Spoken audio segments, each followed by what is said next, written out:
Assalamualaikum warahmatullahi wabarakatuh. Selamat datang kembali di channel Restu Horor.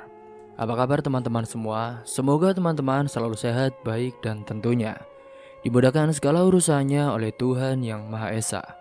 Amin, amin, ya rabbal alamin. Pada kesempatan kali ini seperti biasa, saya akan membawakan sebuah kisah horor yang berjudul Malam Berdarah, Bidan di Desa Randu Dongkal. Sebelum masuk ke ceritanya, bagi kalian yang baru bergabung di channel kami, jangan lupa klik tombol subscribe-nya dan juga lonceng notifikasinya, agar teman-teman tidak ketinggalan cerita-cerita menarik dan terbaru dari channel kami. Terima kasih. Tak usah berlama-lama lagi, langsung saja kita masuk ceritanya. Mobil dinas berhenti di depan sebuah rumah kecil dengan cat putih yang mulai kusam. Di depannya tumbuh pohon bambu menjulang rapat, seperti pagar alami. Suaranya berdesir pelan tertiup angin sore. Dari dalam mobil, Aura menatap keluar dengan wajah tegang. Ia baru pertama kali datang ke tempat seasing ini, Desa Dongkal. Desa yang bahkan tidak tercantum di peta resmi. Sopir yang mengantarnya hanya menunjuk ke arah rumah itu sebelum berkata singkat. Ini rumah dinasnya Mbak Bidan. Saya pamit dulu ya. Kalau mau ke kota, butuh 2 jam naik truk sayur, ucapnya. Begitu mobil itu menjauh, keheningan langsung menelan suasana. Hanya suara gesekan daun bambu dan kicau burung yang sesekali terdengar. Aura menarik nafas panjang menatap sekeliling. Rumah itu berdiri sendiri jauh dari rumah lain. Jalan di depannya hanya jalan tanah yang kini mulai retak. Dan di ujungnya, tambak sawah luas tanpa seseorang pun. Di belakang rumah, bambu-bambu tumbuh rapat membentuk dinding hijau yang seakan menutup dunia luar. Saat membuka pintu rumah dinasnya, debu langsung berterbangan, lantai semen berdebu tebal, dan di pojok ruangan ada kursi kayu tua yang tampak rapuh. Aura menurunkan koper kecilnya, lalu berjalan pelan menyapu debu dengan tangan. Di dinding saat itu, ada sebuah tulisan yang tergantung kalender lama bertahun 2015. Ia tersenyum tipis, mungkin bidan sebelumnya sudah lama pergi dan tak ada yang mau menempati lagi. Sore hari itu ia membersihkan rumah pelan-pelan. Dari ruang tamu ke dapur, dari ruang praktik kecil ke kamar tidur. Semua perlengkapan medis masih tersimpan rapi di lemari kaca, tapi berdebu dan sebagian sudah karatan. Ia membuka jendela agar udara masuk, angin dari luar terasa lembab dan juga berbau tanah basah. Ketika matahari mulai turun, suara azan maghrib terdengar sayup dari kejauhan. Suara itu sangat jauh, mungkin dari masjid di pusat desa. Aura saat itu berencana memperkenalkan diri malam itu juga. Ia mengganti baju, membawa map berisi surat tugas, lalu berjalan ke arah tengah desa. Jalanan sepi saat itu, tak ada anak-anak bermain, tak ada lampu di depan rumah. Saat melewati beberapa rumah warga, ia menyapa dengan sopan. Permisi Bu, kenalkan, saya bidan baru di sini. Tapi para ibu yang saat itu sedang merapikan pakaian malam itu hanya menatap sekilas, lalu masuk ke rumah tanpa menjawab.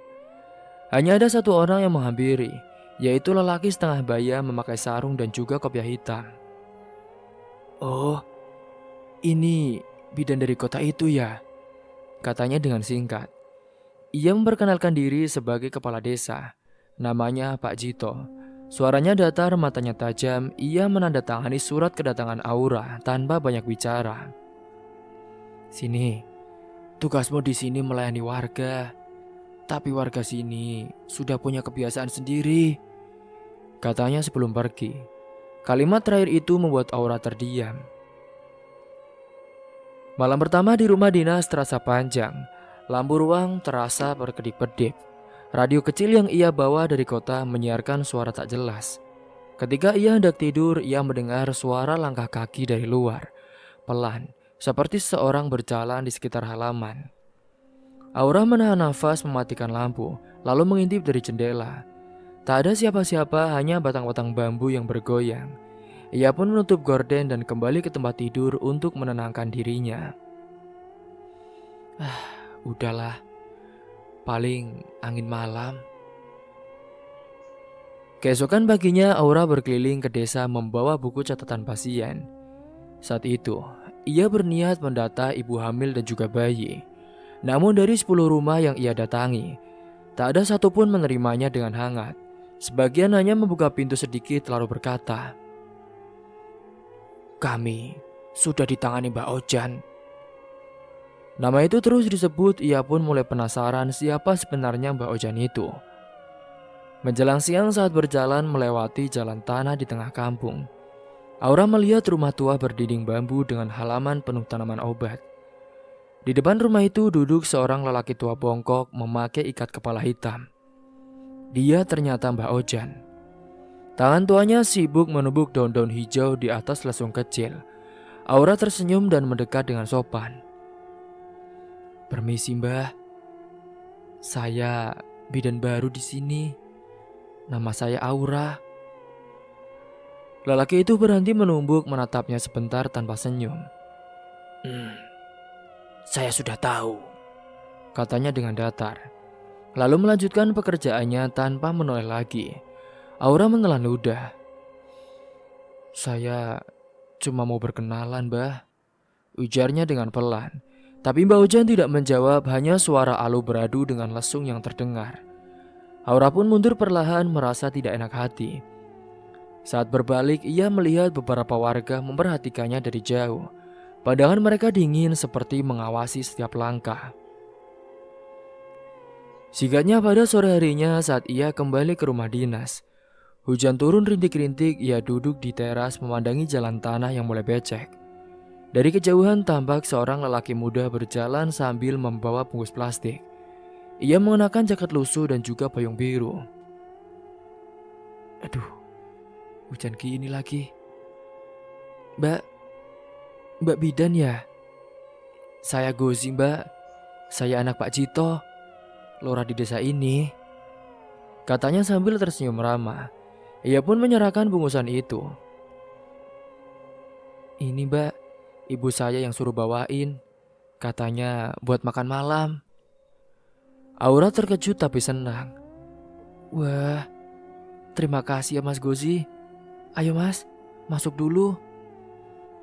Kini mereka duduk di kursi ruang tamu yang baru saja dibersihkan. Gozi bicara ringan menanyakan kabar perjalanan, kondisi rumah, dan juga kebutuhan alat medis yang dibutuhkan oleh bidan Aura. Suaranya tenang tetapannya sopan. Namun saat hendak pulang, ia berkata, "Kalau bidan butuh apa-apa, panggil saya saja. Rumah saya di sebelah balai desa. Ya Mbak?" "Iya, terima kasih Mas Gozi." Setelah Gozi pergi, Aura memanaskan makanan itu. Sayur lodeh dan tempe goreng rasanya sederhana, tapi hangat dan juga nikmat. Malam itu untuk pertama kalinya sejak tiba, ia merasa tidak sepenuhnya sendiri. Namun rasa nyaman itu hanya sebentar. Sekitar pukul 11 malam saat hujan telah berhenti, suara-suara aneh kini terdengar dari belakang rumah. Krek, krek. Seperti ada yang menarik ranting bambu dengan pelan-pelan. Aura menatap jendela dapur yang tertutup rapat. Suara itu semakin jelas seperti langkah kaki di tanah basah. Ia menggenggam senter dan berjalan perlahan ke arah pintu belakang. "Siapa di belakang? Siapa di luar?" tanyanya dengan suara gemetar. Tidak ada jawaban saat itu, hanya bunyi gesekan bambu lalu suara benda jatuh, seperti piring pecah. Aura pun menyalakan senter ke arah halaman, tapi yang terlihat hanya tanah berlumpur dan juga dedaunan basah. Keesokan harinya saat itu, ia menemukan bekas tapak kaki di dekat dinding rumah. Kaki itu besar dan juga dalam, seolah seorang berdiri lama di sana. Ia membersihkan dengan air, berusaha menganggap semua itu hal biasa. Tapi sejak kejadian malam itu, setiap kali angin bertiup kencang, ia selalu merasa ada yang memperhatikannya dari balik rumpun bambu. Hari-hari berikutnya berjalan lambat. Aura menulis laporan kegiatan, walau tak punya pasien. Ia mencatat suhu, kelembapan, dan juga jadwal posyandu yang tak pernah terlaksana. Kadang ia duduk di ruang praktik berjam-jam hanya mendengarkan jam dinding yang berdetak. Setiap kali ada suara langkah dari luar, ia berharap ada ibu hamil yang datang. Tapi yang muncul justru Gozi. Kini lelaki itu semakin sering datang membawa pisang goreng, teh panas, atau lauk dari rumahnya. Mbak, Mbak nggak bosan apa sendirian di sini? Sedikit mas, tapi saya harus betah. Ini kan tugas, kewajiban saya sebagai bidan, jawab Aura. Mbak harus sabar ya mbak, orang sini memang tertutup, tapi lama-lama bisa akrab kok. Tapi saya dengar mereka lebih percaya ya sama Mbak Ojan. Iya mbak, orang tua itu sudah lama di sini. Banyak yang percaya dia bisa menyembuhkan, menolong ibu melahirkan. Tapi ya kadang caranya gak masuk akal. Percakapan mereka berhenti di situ, tapi sejak saat itulah, setiap Gozi datang, Aura merasa lebih tenang. Ia tahu Gozi sudah menikah, tapi ada sesuatu dalam cara pria itu memandangnya, seolah ia mengerti kesepian yang ia rasakan. Malam hari ketika Gozi pulang, rumah kembali sunyi. Aura menutup semua jendela, tapi suara bambu tetap terdengar dari luar, berdesir panjang seperti bisikan. Kadang ia mendengar suara ketukan lembut di dinding, seolah seorang memanggil pelan. Ia menyalakan radio keras-keras untuk menutupi rasa takut. Tapi suara itu tetap ada, samar-samar menyatu dengan angin. Suatu malam tepat pukul jam 12, tiba-tiba listrik padam, rumah mendadak gelap. Hanya cahaya bulan yang menerobos lewat celah atap. Aura mengambil lilin dan berjalan ke ruang praktik. Saat api menyala, ia melihat sesuatu di lantai dekat ranjang bersalin. Seikat bunga kenanga basah yang belum pernah ia taruh di sana. Di tengahnya, ada selembar kertas kecil bertuliskan, "Jangan ganggu yang sudah ada." Aura menatap kertas itu dengan lama. Tangannya gemetar. Ia mencari siapapun di luar. Tapi halaman rumah sepi, bambu-bambu di belakang rumah bergoyang perlahan, menimbulkan suara panjang seperti orang berbisik. Malam hari itu pun Aura tidak bisa tidur sampai fajar tiba. Dan kini, sejak kejadian itu Aura mulai sadar bahwa desa ini menyimpan rahasia besar. Bukan hanya soal warga yang menolak pertolongan medis, tapi sesuatu yang lebih gelap yang bersembunyi di balik keheningan bambu dan tatapan dingin para penduduknya. Ya Tuhan, kenapa begini banget ya? Padahal kan aku cuma ingin menolong orang, bukan menantang mereka. Tapi di dasar hati Bu Aura, ia tahu sesuatu yang buruk sedang menunggunya di desa Dongkal. Dan ia bertekad untuk tetap di sana dan tidak punya jalan kembali. Matahari pagi yang muncul di balik kabut tipis itu, kini singkatnya menjadi awal dari hari-hari yang berat bagi Aura. Setelah teror malam sebelumnya, ia sadar betapa sulitnya hidup di desa Dongkal. Warganya tetap dingin, bahkan tak mau sekedar menyapa. Setiap kali ia lewat di jalan tanah menuju pasar, para ibu-ibu menunduk atau pura-pura sibuk. Namun Aura mencoba tetap bekerja seperti biasa. Ia membersihkan ruang praktik, menyiapkan alat bersalin, dan menunggu pasien yang sakit untuk datang, namun tak pernah datang. Seiring berjalannya waktu, warga benar-benar tak pernah peduli pada medis modern. Mereka hanya percaya pada Mbak Ojan, dukun tua itu dianggap penolong segalanya. Dari bayi yang lahir sungsang sampai orang yang sakit karena santet. Aura sempat mencoba berbicara dengan beberapa warga tentang pentingnya kebersihan dan juga pemeriksaan kehamilan. Tapi jawaban mereka selalu sama. "Kami sudah cukup sama Mbak Ojan. Kami tidak percaya dengan medis modern, Bu Bidan. Karena dulu pernah tetangga kami dibawa ke rumah sakit, tapi dia di sana disepelekan," ucapnya. Namun Bu Bidan menjelaskan bahwa dia bukanlah seperti rumah sakit itu. Namun semuanya sudah sulit. Setelah beberapa minggu, Aura yang tak tahan lagi menanggung kesepian di sana. Ia menulis laporan untuk dinas kesehatan dan mengirim surat melalui truk sayur yang lewat seminggu sekali.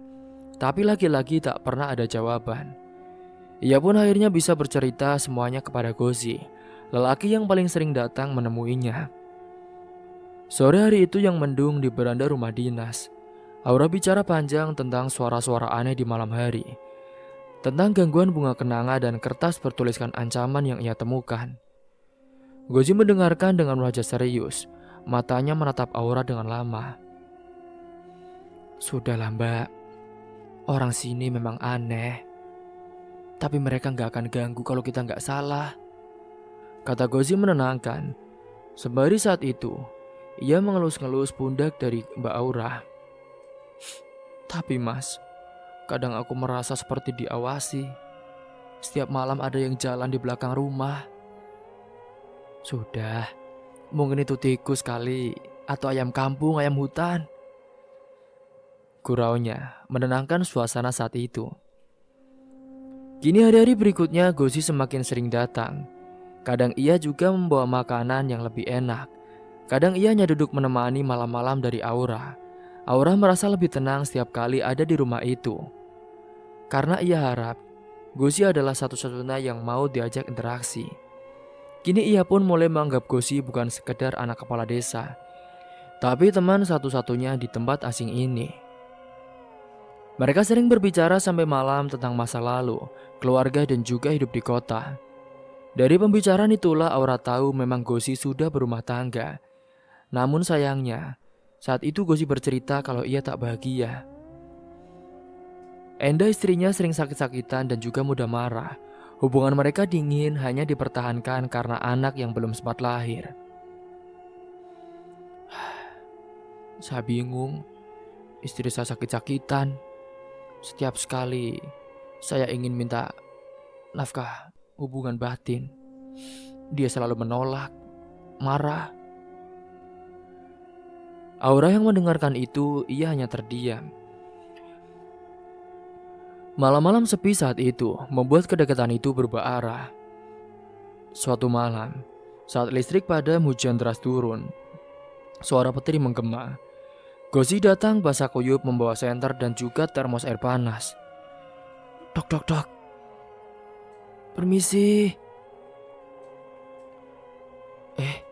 Ada apa mas Gozi? Ini mbak, aku takut mbak sendirian. Aura pun memintanya masuk menyalakan lilin, dan mereka duduk berhadapan di ruang tamu.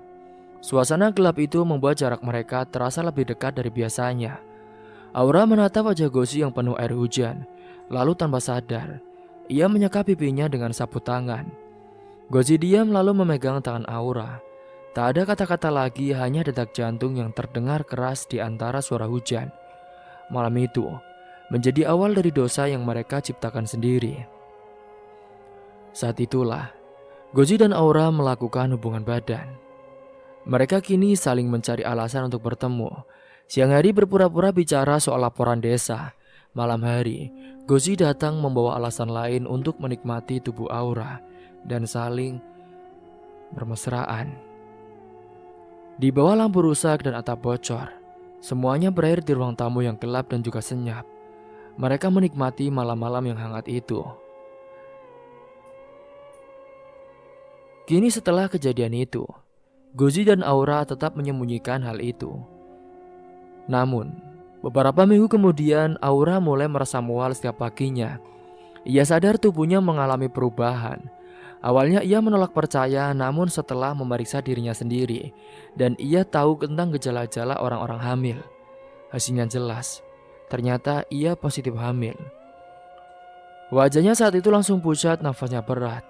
Ia mencoba menghubungi Gozi, tapi lelaki itu mulai jarang datang. Ketika akhirnya mereka bertemu di pinggir sawah, Aura mengatakan kabar itu dengan suara bergetar. Mas, aku hamil. Gozi terdiam, wajahnya kaku. Kamu yakin? Hamil? Kan saat itu kan, padahal aku nggak. Aku udah periksa sendiri ya mas. Aku nggak tahu harus gimana. Aku hanya lakukan hubungan badan dengan kamu. Tapi aku nggak bisa tanggung jawab sekarang, Mbak. Istriku sakit. Terus Bapak bisa marah besar kalau tahu. Kata-kata itu seperti pisau. Sejak hari itulah Gozi semakin jarang datang. Aura mengurung diri di rumah dinas, menahan malu dan juga takut. Tapi desa kecil seperti Dongkal tak pernah menyimpan rahasia lama. Suatu pagi saat itu, Endah, istri dari Gozi, menemukan pesan singkat di ponsel suaminya. Pesan itu pendek dari Aura yang berisi kata tolong. Endah membaca berulang kali, matanya merah. Amarah bercampur rasa malu memenuhi dadanya. Tanpa pikir panjang saat itu, ia pun pergi ke rumah Mbak Ojan, membawa bukti ponsel itu. Dan di rumah berdinding bambu itu, Mbak Ojan yang sedang membakar dupa dan menumbuk daun-daunan. Endah menunduk menangis di hadapan dukun tua itu. "Mbah, saya sudah menemukan bukti, Mbah. Ternyata bidan dari kota itu merebut suami saya, Mbah. Saya ingin dia disingkirkan, Mbah. Saya sudah lihat pesan-pesannya. Ternyata dia hamil dari suami saya." Mbak Ojan membuka mata pelan, menatap Endah dengan tajam. Perempuan dari kota itu memang bukan orang biasa. Aku sudah tahu sejak pertama kali dia datang. Dia membawa negatif auranya. Anak setan di rahimnya. Kalau gak dihentikan, desa ini bisa kena celaka. "Lakukan, Mbah. Lakukan apapun. Saya gak peduli." Sejak malam itulah fitnah mulai disebarkan. Mbak Ojan berbicara di warung kopi, dan ketika bertemu dengan ibu-ibu, ia memberikan ucapan dan berbicara. Ia mengatakan bahwa Aura adalah bidan jadi-jadian yang menggunakan ilmu gaib, bahwa ia mengikat suami orang dengan susuk dan mengandung anak pesugihan. Dalam 2 hari saja saat itu, cerita itu sudah menyebar ke seluruh desa. Mbak Ojan tahu, semua warga percaya dengan ucapan yang ia katakan. Dengan fitnahan seperti itu, warga kini langsung mulai berubah. Kini saat Aura lewat pintu rumah sudah ditutup cepat-cepat. Bahkan anak-anak disuruh menjauh. Bahkan ada yang berteriak, "Bidan setan." Bahkan ada juga yang melemparkan batu kecil ke arah rumah dinasnya. Aura heran dan ia berusaha menjelaskan pada kepala desa. Tapi Pak Jito hanya berkata dingin, "Mbak, lebih baik kamu berhenti dulu bekerja. Ini seluruh warga udah gelisah." Malam-malam Aura dilalui dengan tangis. Kini ia berbicara sendiri pada janin di perutnya. "Nak, maafin ibu ya, Nak. Padahal ibu cuma mau nolong orang. Ibu gak jahat. Ibu juga ini dihamili oleh anak kepala desa, Nak.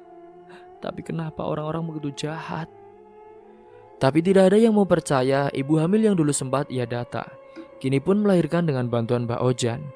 Semua sudah mempercayai dukun tua itu, bukan bidan yang datang dengan ilmu dari kota. Suatu sore saat itu, seekor sapi milik warga tiba-tiba mati mendadak. Malamnya seorang anak demam tinggi dan juga kejang. Kabar itu menyebar cepat dan semua menuding akibat ada aura di sana. Ini pasti dia penyebabnya. Bidan setan itu yang bawa penyakit. Teriak seorang lelaki bernama Sugeng di warung kopi. Udin, teman dekatnya, ikut menimpali. "Pak, kita harus usir sebelum semuanya mati. Ayo, Pak." Suara mereka memancing amarah banyak orang. Dalam waktu singkat saja, seluruh desa Dongkal dikuasai rasa takut dan juga kebencian. Aura yang tak tahu apa-apa hanya duduk di ruang praktik, menatap hujan yang turun dengan pelan. Ia merasa perutnya bergerak, bayinya menendang, air matanya jatuh. Ia berharap Gosi datang dan membelanya. Tapi tak ada langkah kaki yang di luar. Rumah itu benar-benar sunyi, hanya suara angin dari rumpun bambu. Ketika malam Jumat Kliwon tiba, angin berembus kencang, daun bambu bergesek keras seperti jeritan. Di tengah gelap itu, warga mulai berkumpul di depan balai desa. Puluhan orang datang membawa obor, bambu runcing, dan juga parang. Di depan mereka berdiri Mbah Ojan, wajahnya tertutup kain hitam. "Ayo, malam ini kita bersihkan desa ini dari sumber petaka," katanya dengan lantang. Di antara kerumunan itu, Endah berdiri dengan wajah merah penuh dendam. Gosi tidak ada di sana, ia bersembunyi di belakang rumahnya. ia tak berani keluar. Ia takut jika semua warga tahu bahwa di kandungan dari Aura adalah anaknya juga, Gozi bisa dihabisi dan membuat malu nama besar dari ayahnya. Aku gak boleh keluar. Rombongan warga bergerak menuju rumah dinas. Langit tanpa bintang, suara gegona anjing bersaut-sautan. Ketika sampai di depan rumah dinas Aura, mereka berhenti. Sugeng menendang pintu keras-keras saat itu. "Woi, keluar kau bidan setan!" teriaknya. Dari dalam terdengar suara Aura yang ketakutan. Pak, saya cuma bidan, Pak. Saya nggak salah. Saya cuma pengen bantu orang melahirkan. Saya juga hamil anak dari... Sudah, kami semua tidak percaya. Saya tahu kamu itu adalah bidan setan. Kesini hanya ingin cari tumbal kan? Ayo, keluar kamu dasar celaka, dasar pembuah petaka. Bidan setan kamu ya. Cepat! Setelah kesabaran warga yang tak bisa dihentikan, pintu rumah dinas itu akhirnya jebol. Warga masuk seperti badai. Aura mencoba lari ke dapur, tapi beberapa lelaki menarik rambutnya dan langsung menyeretnya keluar berkat suruhan dan pimpinan dari Mbak Ojan. Ia berteriak minta tolong, namun tak ada yang peduli. Endah maju, menampar wajahnya dengan keras. "Kamu itu perempuan kotor. Saya tahu ya, selama suami saya di rumah kamu ini, kamu berani macem-macem." Warga bersorak menyalakan obor lebih tinggi. Gozi yang saat itu bersembunyi di balik pohon besar di tepi jalan. Ia melihat semuanya. Tubuhnya gemetar, wajahnya pucat. Ia ingin maju, tapi kakinya tak bisa bergerak. Hatinya hancur, tapi ketakutannya lebih besar. Di tengah kerumunan itu, Sugeng mengangkat bambu runcing tinggi-tinggi. Udah, biar desa ini bersih. Ayo kita bunuh dia saja, teriaknya. Dalam sekejap saat itu, bambu itu menghujam ke perut Aura. Jeritanya langsung menggema panjang. Darah mengalir membasahi tanah. Beberapa warga saat itu ikut memukul dan juga menendang. Tubuh Aura terkulai, nafasnya tersengal. Namun mereka belum puas. Dengan komando Mbak Ojan, tubuh Aura diseret ke belakang rumah dinas. Di sana, setelah ia dicajak-cajak menggunakan bambu dan juga parang, ia dibawa ke arah sumur yang ditumbuhi oleh lumut-lumut. Mereka pun langsung melempar tubuhnya ke dalam lubang gelap itu. Suara tubuhnya jatuh terdengar jelas, diikuti percikan air. Malam itu, angin berhenti bertiup, desa Dongkal kembali sunyi. Tak ada yang bicara, semua warga pulang dengan wajah tegang, seolah tak terjadi apa-apa. Tapi di dalam kegelapan sumur itu, darah masih menetes, bercampur dengan air dan juga tanah basah. Tak ada yang tahu malam itu bukan akhir dari segalanya, melainkan dari awal sesuatu yang akan membuat desa Dongkal tak pernah bisa tenang lagi. Setelah semua warga telah bubar, saat itu Gozi datang melihat ke dalam sumur tua itu. Ia menangis, ia meminta maaf karena ia tak bisa menyelamatkan Aura. Aura pun mati dengan mengenaskan dan cara paling tragis. Kini semua warga di sana menyembunyikan kematian dari bidan itu. Tidak ada yang pernah tahu bahwa bidan dibunuh oleh seluruh warga di kampung itu akibat fitnahan oleh Mbah Ojan.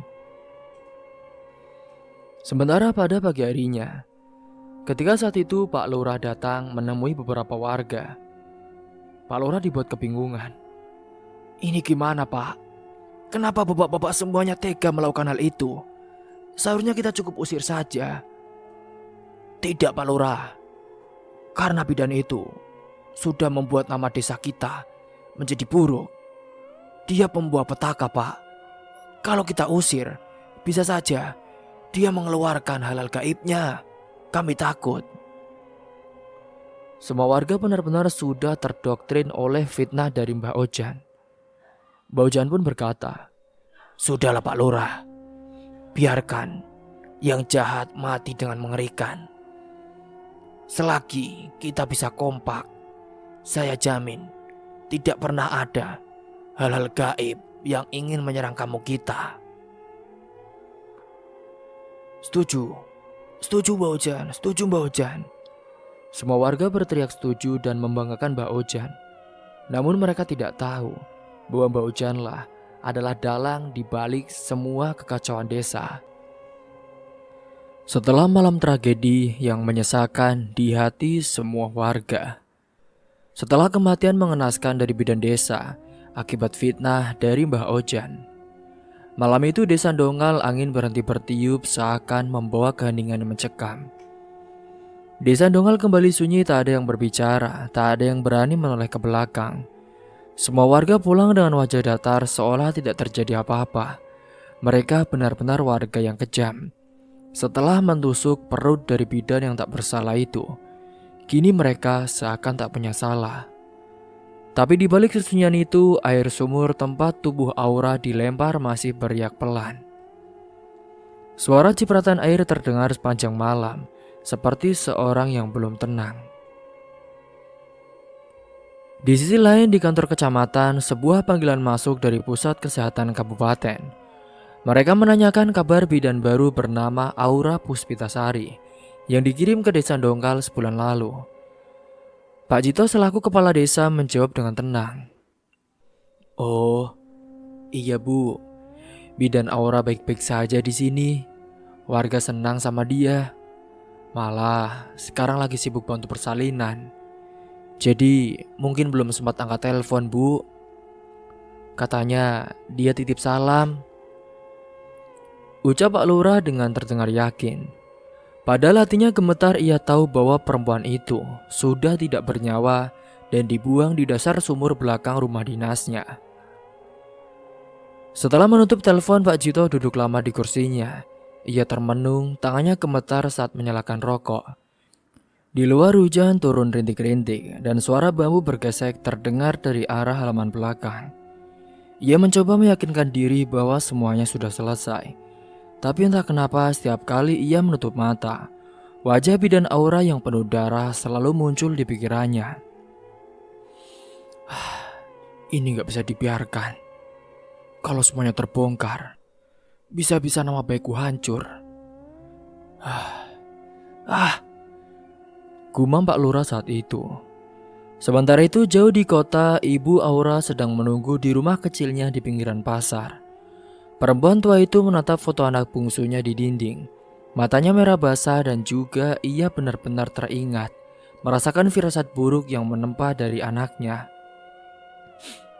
Aura, kamu kok belum ada kabar juga sih nak? Gumamnya. Ia sudah menelpon nomor anaknya berkali-kali, tapi tak pernah tersambung. Hanya nada tunggu panjang tanpa jawaban. Di hatinya tumbuh rasa gelisah yang sulit dijelaskan. Ia merasa ada yang tidak beres. Aura adalah anak terakhirnya, satu-satunya harapan setelah dua kakaknya. Yang sama-sama jahat kini mati tragis karena menjadi maling saat maling motor dan ia ditembak polisi. Ibu tua itu selalu berdoa agar anak bungsunya bisa mengubah nasib keluarga. Ia bangga ketika Aura diterima menjadi bidan dan dikirim ke desa untuk membantu masyarakat kecil. Tapi sejak sebulan lalu kabar itu terhenti. Ia tidak tahu bahwa putri yang ia banggakan telah menjadi korban kebencian manusia yang buta hati. Hari-hari berlalu, desa Dongkal kembali berjalan seperti biasa. Warga ke sawah, anak-anak bermain. Tapi suasana aneh mulai terasa. Malam-malam menjadi mencekam, suara tangisan bayi terdengar dari arah sumur belakang rumah dinas. Awalnya pelan seperti suara angin, lalu kini semakin jelas.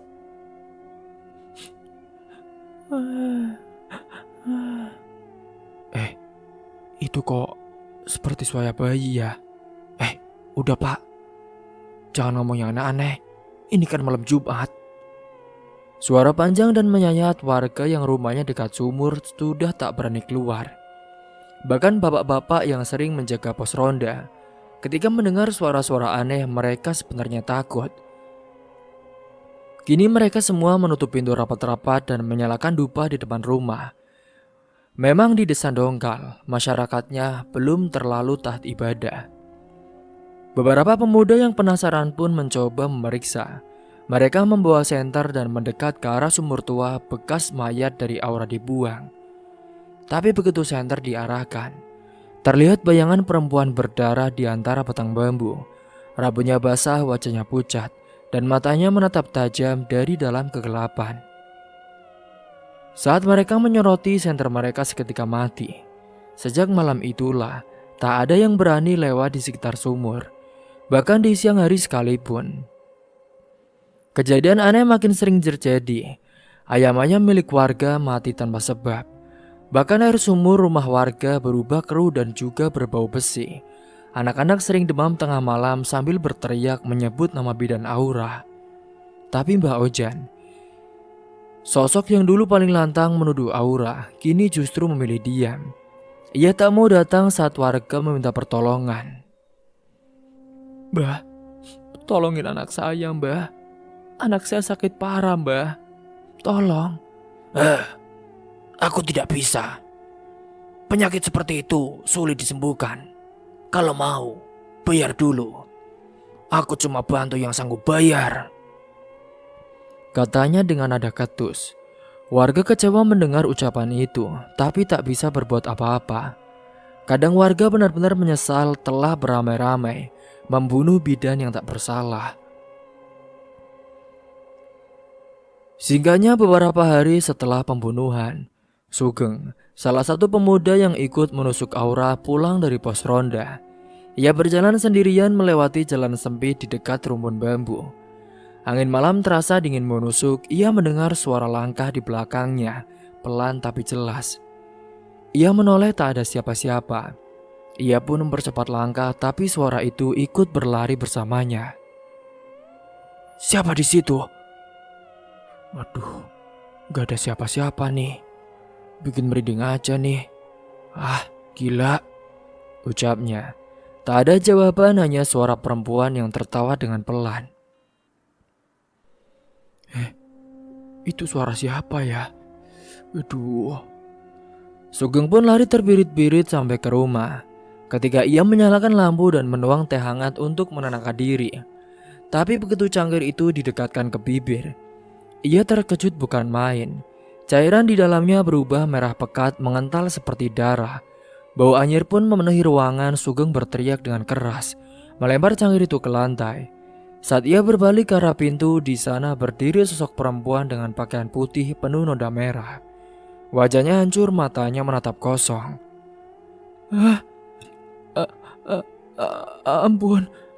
Ampun Aura, ampun. Sugeng pun jatuh tersungkur, tubuhnya gemetar. Aura, ampun. Aku minta maaf. Ini semua salah Mbak Ojan. Aku hanya ikut saja.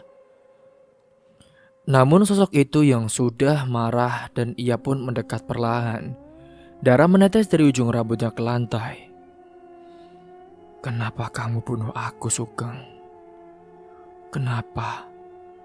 Kamu dan orang-orang tega. Suaranya lirih tapi jelas. Sugeng menjerit berlari keluar rumah. Tapi langkahnya saat itu terhenti saat kakinya tersangkut besi di pagar. Ketika tubuhnya jatuh keras dan ujung besi tajam itu menembus punggung dari Sugeng, ia pun menggelepar sebentar lalu mati dengan mengerikan. Keesokan paginya warga menemukan jasad Sugeng dalam posisi tengkurap. Matanya melotot ke arah sumur tua, perutnya tertusuk besi, dan darah mengalir ke tanah saat itu. Tak ada yang berani menyentuh jenazah itu sebelum matahari terbit. Mereka memanggil kepala desa, tapi Pak Jito hanya bisa berdiri kaku. Cepat, kubur saja cepat. Jangan sampai desa kita mendapatkan berita yang gak baik. Nanti bisa-bisa semuanya terbongkar. Cepat, katanya pendek. Tapi dalam hatinya ia tahu kutukan itu sudah dimulai. Singkatnya belum seminggu berlalu, Udin, teman dekat Sugeng yang juga ikut malam pembunuhan, kini mulai menunjukkan gejala aneh. Tubuhnya panas tinggi, kulitnya seperti melepuh, dan dari hidungnya keluar darah setiap malam. Istrinya yang melihat Udin seperti itu menjerit meminta bantuan Mbak Ojan, tapi lagi-lagi dukun tua itu menolak. Aku gak mau ikut campur. Dia seperti itu akibat perbuatannya sendiri. Rasakan saja. Kalau mau, sini bayar dulu, katanya. Udin hanya meracau di tempat tidur saat itu. Dia datang. Ampun, ampun, katanya terus-menerus. Pada malam-malam hari itu, warga mendengar teriakan dari rumahnya. Dan saat mereka datang, tubuh Udin sudah membusuk meski baru saja meninggal. Bau busuk menyengat keluar dari semua pori-porinya, seperti orang yang sudah dikubur berhari-hari. Di dinding kamar ditemukan jejak tangan berdarah yang panjang, mengarah ke pintu belakang. Kini teror itu semakin mengerikan. Dua kematian beruntun membuat warga semakin ketakutan. Mereka mulai percaya bahwa arwah Aura belum tenang dan sedang menuntut balas. Ibu-ibu tak berani keluar rumah setelah maghrib. Anak-anak dilarang pergi ke sungai setiap harinya. Dan kini setiap malam Jumat, suara tangisan bayi kembali terdengar dari sumur tua di belakang rumah dinas. Dan angin selalu bertiup kencang melewati bambu. Pak Jito semakin gelisah. Ia tahu semua ini berawal dari keputusannya yang diam-diam membiarkan pembunuhan itu terjadi. Ia tak berani mengaku, tapi kini warganya satu persatu mati dengan cara yang tak bisa dijelaskan. Di balai desa saat itu ia mengadakan rapat darurat. Kita harus tenangkan warga, katanya sambil memandangi wajah-wajah pucat di hadapannya. Namun sebelum rapat selesai, tiba-tiba listrik padam.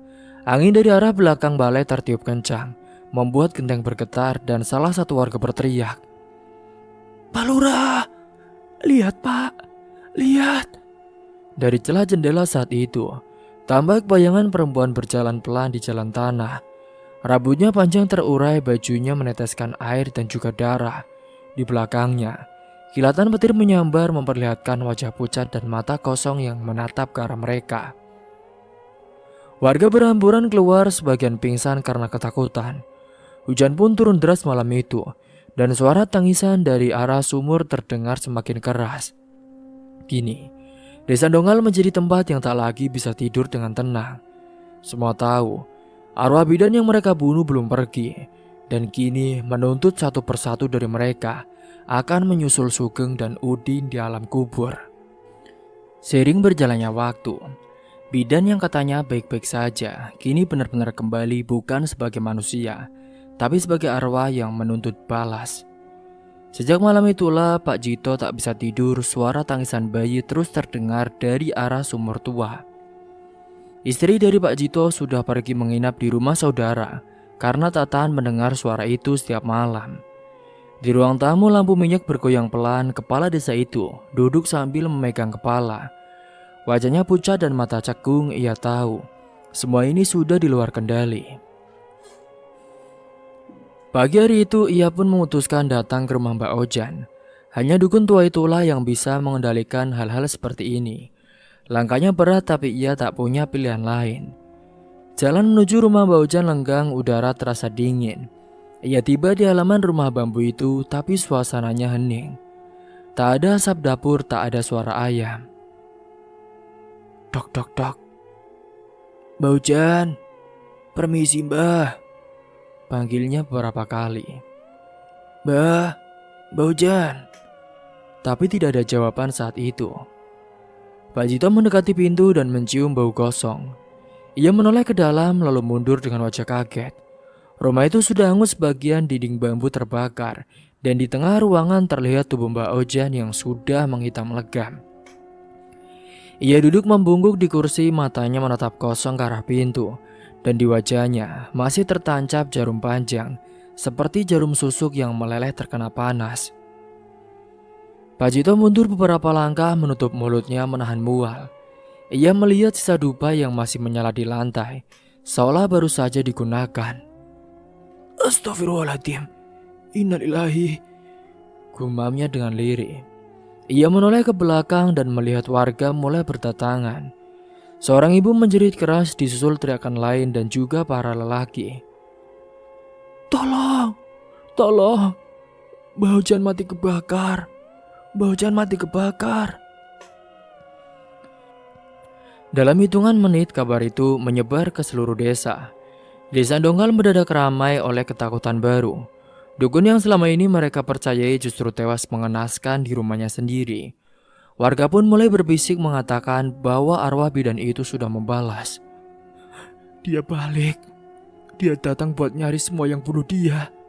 Dia balas dendam, kata seorang bapak tua di warung kopi sembari bergetar. Tak ada yang berani menatap arah rumah dinas bidan. Sumur tua itu kini benar-benar dianggap sebagai tempat terkutuk. Kini sore harinya hujan turun rintik, Pak Jito menutup pintu rumahnya rapat-rapat. Ia mematikan lampu dan duduk di ruang tengah. Ia mencoba menenangkan diri tapi suara langkah kaki terdengar dari halaman. Kelotak, kelotak. Siapa di luar? Teriaknya. Tak ada jawaban. Ia menatap ke jendela. Tapi hanya bayangan bambu yang bergoyang. Ketika ia berbalik di meja makan terlihat cangkir teh yang sudah terisi penuh. Padahal ia belum menuangkan apapun. Uapnya masih naik perlahan.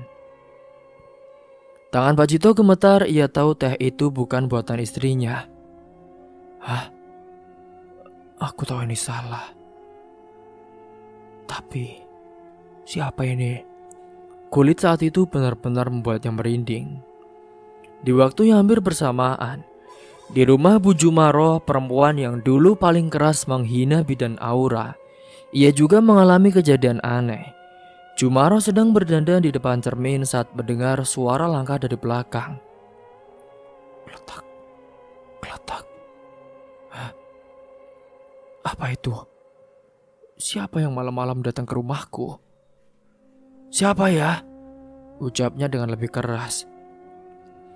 Tak ada jawaban, ia pun kembali menatap wajahnya di cermin. Lalu tiba-tiba melihat bayangan perempuan lain berdiri di belakangnya, berpakaian putih dengan darah mengalir dari pelut. Bayangan itu tersenyum dengan mengerikan. Kau masih ingat aku, Jumaroh? Jumaroh menjerit keras menjatuhkan sisir dari tangannya. Hah? Pergi kamu, pergi. Tapi bayangan itu tidak hilang. Ia malah semakin dekat hingga nafasnya terasa di tengkuk Jumaroh. Perempuan itu kehilangan kendali, ia tak sengaja pergi ke dapur. Ia yang ketakutan mengambil pisau, berarti ia ingin menakut-nakuti sosok itu. Namun dari meja rias ketika ia menutup matanya, tiba-tiba tangannya bergerak sendiri dan menggorok lehernya di depan cermin. Darah mercik ke kaca membuat bayangan itu tampak lebih nyata. Ketika warga datang karena mendengar jeritan, Jumaroh sudah terkapar di lantai dengan mata terbuka dan cermin retak di depannya. Setelah kematian Mbak Ojan dan Jumaroh, kini benar-benar membuat seluruh desa panik. Dua orang penting yang ikut menuduh dan menyeret Aura kini tewas dalam keadaan tak masuk akal. Warga pun mulai saling menyalahkan, sebagian menyalahkan kepala desa karena membiarkan pembunuhan itu terjadi. Sebagian lain justru mendesak agar dibuat ritual pembersihan desa. Tapi siapa yang akan memimpin? Kalau dukun yang mereka percayai saja sudah mati dengan mengenaskan. Kini Pak Jito tak lagi keluar rumah, ia kehilangan wibawa di mata warga. Setiap malam, ia mendengar suara tangisan dari sumur tua. Meski rumahnya berjarak jauh dari sana, suara itu bukan hanya tangisan bayi tapi juga suara perempuan memanggil namanya pelan. Pak Jito, aku ingin keadilan. Pak. Namun Pak Jito ketakutan, ia menutup telinga. Kini beberapa pemuda desa sempat mencoba menimbun sumur dengan batu dan juga tanah. Tapi keesokan harinya, tumpukan-tumpukan itu selalu terbuka lagi seperti digali dari dalam. Ini aneh deh. Padahal kan kemarin udah kita tutup tuh sumur. Salah satu warga bersumpah melihat tangan pucat keluar sebentar dari dalam lubang sebelum menghilang kembali. Malam Jumat kembali tiba, angin bertiup kencang, daun bambu bergetar keras. Di setiap rumah warga membaca doa dan menyalakan dupa. Namun suara-suara tangisan dari arah sumur justru semakin keras dan jelas. Mas Gosi, tolong aku mas. Suaranya pelan. Pak Jito duduk di ruang tamunya sambil menatap pintu yang bergetar karena angin. Ia tahu semua yang ikut dalam pembunuhan itu kini sudah mati dengan cara mengerikan. Ia yang tinggal tapi justru merasa sekarat setiap hari karena rasa bersalah dan juga takut. Ia pernah berpikir untuk melapor ke pihak kecamatan, tapi lidahnya keluh setiap kali hendak bicara. Bagaimana mungkin ia menjelaskan bahwa seluruh desa sedang diteror arwah bidan yang dibunuh warganya sendiri? Seiring berjalannya waktu, pada pagi hari itu, dengan langkah berat ia memanggil anaknya Gosi. Nak, sini nak. Ada yang harus kita bicarakan, ucapnya. Gosi tak menjawab lama, tapi sore itu ia muncul di rumah dengan wajah pucat, mata cekung, dan juga rambut acak-acakan. Sejak kematian aura hidupnya berubah jadi kekacauan. Ia tak lagi bekerja, jarang makan, dan sering melamun menatap arah rumah dinas yang kini sudah dibiarkan kosong. Kenapa pak? Bapak manggil saya kenapa? Pak Jito menatap anaknya lama lalu menghela nafas. Kamu tahu kan, semua orang di desa ini ketakutan. Satu persatu mati. Ini gak bisa terus sih. Bapak pikir mungkin cuma kamu yang bisa tenangkan dia. Tenangkan siapa pak? Aura. Aku kan gak tahu apa-apa pak. Kamu tahu. Kamu pasti tahu. Kamu kan ada malam itu. Kamu biarkan dia mati. Gozi menunduk lama, ia ingin menyangkal, tapi suaranya hilang. Yang ada hanya rasa sesak di dada. Ia tahu ayahnya benar malam itu saat warga menyeret Aura, ia bersembunyi di balik pohon besar, hanya menonton. Ia melihat bambu runcing menusuk tubuh perempuan yang pernah ia cintai. Tapi ia tak pernah bisa menolong. Wajah itu masih terus muncul dalam mimpi buruknya setiap malam. Karena di dalam perut Aura ada bayi dari Gosi. Di sisi lain di rumah Endah, istrinya sudah sejak lama tak keluar kamar. Setelah kematian Mbah Ojan dan Sugeng, ia menjadi lebih tertutup. Awalnya ia merasa puas karena perempuan yang merebut suaminya sudah mati. Tapi rasa puas itu tak bertahan lama. Setiap malam, suara lembut dari kamar mandi memanggilnya dengan lirih. Mbak Endah, ayo kita lahiran bareng, Mbak. Suara itu samar tapi nyata.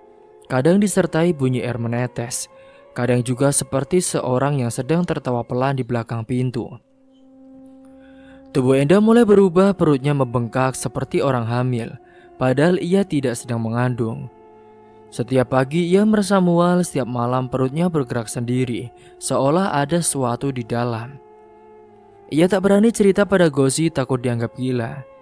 Tapi malam demi malam suaranya kini semakin jelas. Sampai tak sanggup lagi membedakan antara mimpi dan juga kenyataan. Suatu malam saat Endah menatap dirinya di cermin. Wajahnya pucat, rambutnya berantakan. Dan mata hitamnya tampak dalam. Aku gak salah ya. Dia yang goda suamiku dulu. Dia juga udah hamil dengan suamiku. Aku cuma balas. Tapi bayangan di cermin tidak menirukan gerakannya. Bayangan itu tersenyum pelan. Endah pun mundur beberapa langkah, nafasnya tersenggal. Siapa kau? Siapa? Bayangan itu makin jelas. Wajah Aura pucat dengan darah menetes di dagu. Aku cuma mau lahiran bareng kamu, Mbak. Aku mau anakku lahir dengan baik. Kenapa kau tega menyuruh orang lain untuk membunuhku? Endah menjerit, tapi suara itu berubah menjadi tawa kecil yang menggema di seluruh kamar. Ia menutup telinga, namun suara itu semakin dekat. Ia memegang perutnya yang bergerak-gerak. Air matanya mengalir dalam kepanikan itu. Ia berdiri di meja rias. Ia berlari, mengambil gunting tajam dan menatap dirinya di cermin. Pergi dari tubuhku. Pergi, ucapnya. Ketika itu, darah langsung menyembur kemana-mana setelah gunting itu menembus perut dari Endah sendiri. Dalam genangan darah, Endah terjatuh masih memegang perutnya yang terbuka. Di belakang tubuhnya bayangan aura muncul di cermin dengan senyum tenang, lalu perlahan menghilang. Pagi harinya Gozi menemukan istrinya sudah tak bernyawa. Ia menjerit memanggil ayahnya, tapi Pak Jito hanya bisa berdiri paku. Kematian itu membuat seluruh desa kembali gempar. Warga menolak membantu menguburkan jasad Endah. Tak ada yang berani menyentuh tubuhnya karena takut ikut kena bala. Akhirnya Gozi pun menguburkannya sendiri di kebun belakang rumah. Dengan tangan gemetar dan mata kosong. Sejak saat itulah Gozi berubah sepenuhnya. Ia berhenti bicara dengan siapapun. Siang hari ia berjalan tanpa arah di jalan desa. Ketika malam hari ia duduk di tepi sumur tua tempat Aura dibuang. Gozi benar-benar meminta maaf kepada Aura. Karena ulahnya itulah kini desanya menjadi desa yang mencekam. Aura, maafkan aku Aura. Aku di sini Aura, aku gak pergi. Aku mau temani kamu. Tak peduli hujan atau panas, ia tetap di tempat yang sama, menatap lubang sumur yang saat itu menjadi hitam pekat.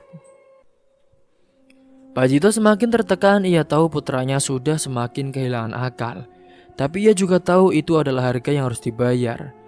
Setelah semua yang ikut dalam pembunuhan itu sudah mati, kini tinggal dia dan anaknya yang tersisa. Ia pun mencoba menghubungi orang kota untuk meminta bantuan spiritual. Tapi saat itu tak ada yang mau datang.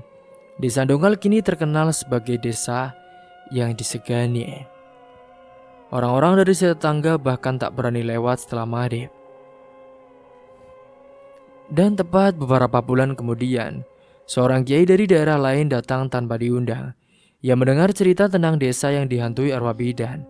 Dengan ditemani beberapa santri, ia mendatangi sumur tua itu pada malam Jumat. Gozi duduk di tepi sumur seperti biasa, matanya kosong. Yaitu berdiri di depan lubang sumur sambil membaca doa-doa.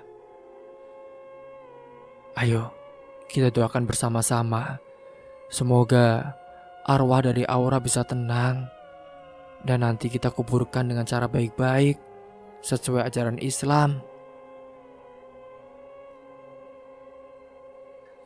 Sejak malam itulah, suara tangisan bayi berhenti. Angin desa Dongkal terasa lebih tenang.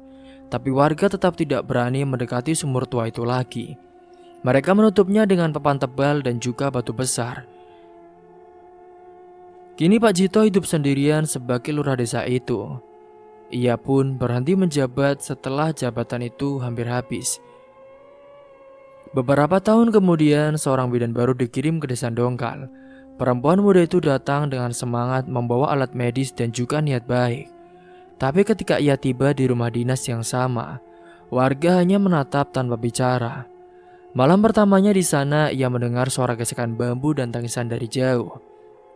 Namun, bidan itu adalah bukan sembarang bidan, karena ia adalah seorang bidan yang taat ibadah. Ia meminta perlindungan juga dari ayahnya. Dan sejak saat itulah, ketika bidan datang dan warga sudah percaya dengan medis-medis modern, tak ada lagi gangguan-gangguan dan pertolongan dari orang-orang dukun. Kini warga yang dulu tak percaya, kini percaya. Semuanya sudah tenang setelah Aura ditenangkan. Setelah semua yang dulu mengantar Aura dan orang tua Aura tahu bahwa anaknya sudah meninggal, kini semuanya sudah menjadi jelas. Tapi tempat itu tetap menyimpan amarah dan kesedihan yang tak akan hilang. Setiap malam Jumat, angin masih berembus dari arah sumur tua. Kadang terdengar bisikan halus seperti suara perempuan. Kadang hanya suara angin yang membawa kisah lama. Mungkin bidan itu sudah mati. Namun, bagi seluruh warga di desa Dongkal dan sekitarnya, namanya akan selalu hidup di antara bangunan dinas itu. Cerita pun tamat. Semoga dari kisah ini kalian semua bisa mengambil hikmah dan pelajaran. Mungkin itu saja yang dapat saya sampaikan. Terima kasih telah menyimak kisah ini sampai habis. Sampai jumpa di cerita selanjutnya. Akhir kata dari saya, wassalamualaikum warahmatullahi wabarakatuh.